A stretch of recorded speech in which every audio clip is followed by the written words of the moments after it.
Good evening, everyone, and welcome to our post-match press conference. Congratulations to the Ateneo Blue Eagles for beating the UP Fighting Maroons in 5 sets. The Blue Eagles are now tied with the Fighting Maroons and Adamson Lady Falcons at 3-5. We have Coach Sergio Veloso, Lian De Guzman, and AC Minor. Coach, congratulations for this victory. These two players beside you carried this through, so what can you say about the effort of Lian and AC? What can you say? Yeah, I think the most important, okay, not about one player or the other player, because today when you think about the teams, we don't have a special player to play very well, so different. Today it's congrats, it's special for our team, okay, because we play sometimes did some mistakes, the other ball you lost some opportunities, we have had a chance to win 3-1, okay, you have a match point in the fourth set, okay, but the team never give it up, okay. If I think about the special today, my congrats for Coach Miggy, our physical training, because everybody play in the high level, and it's so important. In the end of the set, they continues strong. Thank you, Coach Sergio. To Lian, you had 23 attacks, 1 block, 1 service ace, 17 excellent receptions, and 14 digs. So, grabe, pinakita niyong fitness sa larong ito. Tibay ng loob lang at nanalo kayo. So, what can you say about your team's effort to open the second round on a high note? What can you say? Yun nga, sabi ko nga sa kanila, like, bago pa maglaro na, ibigay lang lahat. And we just need to give our 110%. Tapos, yun nga, syempre hindi namin to makakuha tong panalo na to kung lahat kami hindi magtatrabaho. And I'm very proud of my teammates kasi napakita nila na kaya nila and nag-step up ang everyone. Kahit sino man ipasok ni Coach inside the court. So. Thank you, Lian. To AC, you had 17 attacks, 2 blocks, 10 digs. So, what can you say about your team's effort? It's a very long match, but nanalo kayo. What can you say? All I can say is grabe yung effort na isa't isa. Actually, habang nakapila kami, naiyak ako kasi na-realize ko na lahat nagtrabaho this game and kitang-kita ko kung paano ayaw tumigil na lahat and gusto talaga namin makuha tong win na to. Thank you, AC. Okay, the floor is open for questions.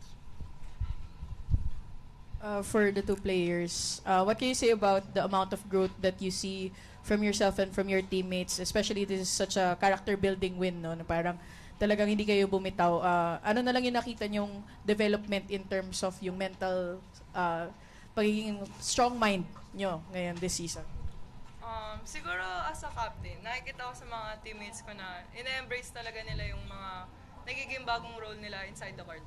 Since yun nga, parang 11 na lang kami, kailangan namin maging ready always kung saan man kami ilagay ni Coach na position. And nakikita ko yun na sobrang eager sila na kahit saan man silang position, magko-contribute sila sa team. So, I think everyone is very eager to work, kahit yung mga rookies namin. And especially now, 11 na nga lang kami, as Dion said. Yung mga rookies, they're called to step up and they are really stepping up and embracing the positions that are given to them kahit hindi sila sanay sa position na yun. Coach, how were the timeouts like when UP was at match point 14-12? What did you tell your players to, just hold on and get the win eventually? No, because the situation in this moment, because our team didn't play bad, okay, good receive, and only when the other side touch the ball, hey, smart, continuous, they know our opponent. They studied our opponent. Okay, only pay attention to this situation. And I think 3 times when they did a counter-attack, our team touched the ball, continues, and this is so important. Okay, we need to know this balance about keep play, never stop. Okay, and the other, when you get the opportunity, you need to use this opportunity. Sa players, yung mga ganitong dikita na laro, gano'n lang ito makakatulong in the future para syempre kapag mga dikita na yung makuha nyo yung panalo? Siguro, sinasabi ko lang kanina na lalo na nung score na 12-14. Sabi ko, bigay niyo na. Sabi ko, hanggang hindi mag-15 yan, hindi yan matatapos ng larong to. Sabi ko, parang, paluin niyo lang, like, may cover kami. Tapos, yun nga, parang nagtitiwala lang kami sa sarili, sa isa't isa inside the court. Yeah, super intense nung 5 sets na yon. I think it's very helpful for us too, lalo na pag tumungtong kami sa mas higher stage, mas higher intensity doon compared sa galawan dito. So, I think it really helps our development as players then. And not just physically, but also mentally. Kasi nung dulo, parang naging mental na yung labanan.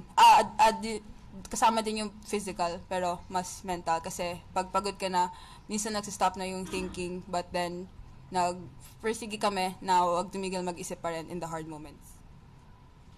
Siguro habol na lang sa players, this is your 11th straight win over UP since UAAP Season 81. Siguro, of course, angat sa rivalries yung Lasal Ateneo, pero just can you talk about yung type of games that you have against, you know, your neighbors from Katipunan?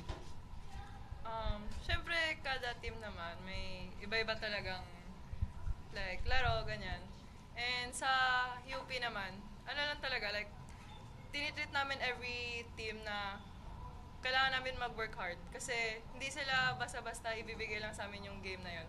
And we know naman this season, everyone, lahat ng team, like, lahat sila nag-grow, lahat sila mas nag-improve. And dapat namin, like, pantayan din yun. Same kay Lian, I think we do treat every opponent the same. Like, same 110% binibigay namin sa laro and 110% yung pag-aaral namin sa kanila. I think with yung 11 win streak against UP, I think pride na rin siguro yung dala namin with yung mga naunang batches. So, we're also very, I guess, maingat about sa pride na binigay sa amin ng mga nakakatanda sa amin. So, nasa amin na para ipatuloy for them. Coach, it looks like it's a replay from last year where you started the first round and 2-5, and this year, are you still positive of changing its fortune? Especially, your next game is against Adamson on Saturday, 1 week break. What can you say? Yeah. For now, we need to take a good rest tomorrow. Okay, everybody needs this, I'm too. And, okay. Monday we start to work because we need to focus now in the Amazon, and it's good because UP it's the same point with us. Now we cross, we go for the other position, and Adams is the same. Okay, every time I tell my players, you need to think match by match, set by set, point by point, okay? And for now, our next match, it's the most important match now in the season. You need to think, put a focus, and need to prepare in this week. No, not on our team, but you need to prepare to play with Adams. Thank you. To the players, 1 week break before facing Adamson, and may pag-asa na pa kayong makarating sa Final Four. Your thoughts, Lian and AC, what can you say? Syempre, nandun pa rin yung goal namin na mag-Final Four kasi kaya pa talaga. And syempre, nandun pa rin yung mindset na 1 game at a time pa rin. And sabi ko nga na parang kung ibibigay lang namin yung 110% namin, parang susunod na lang yung panalo. And magugulat na lang kami na na-chip na pala namin yung goal na gusto namin. Same question. Siguro ending the first round with 2-5, mas eager kami ngayon na mapanalo yung games na susunod. And also, bigyan namin yung best namin, manalo or matalo. Kasi although sinasabi ni coach na sometimes we win, sometimes the opponents win. Kasi even if matalo kami, may mananalo pa rin kami kasi may mga lessons na matututunan sa game na yon. Also, siguro last year we ended 5th.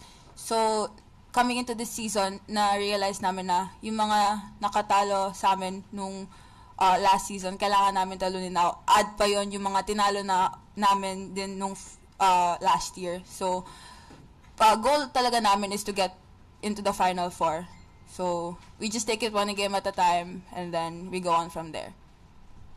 Congratulations, Coach Sergio, Lian, and AC.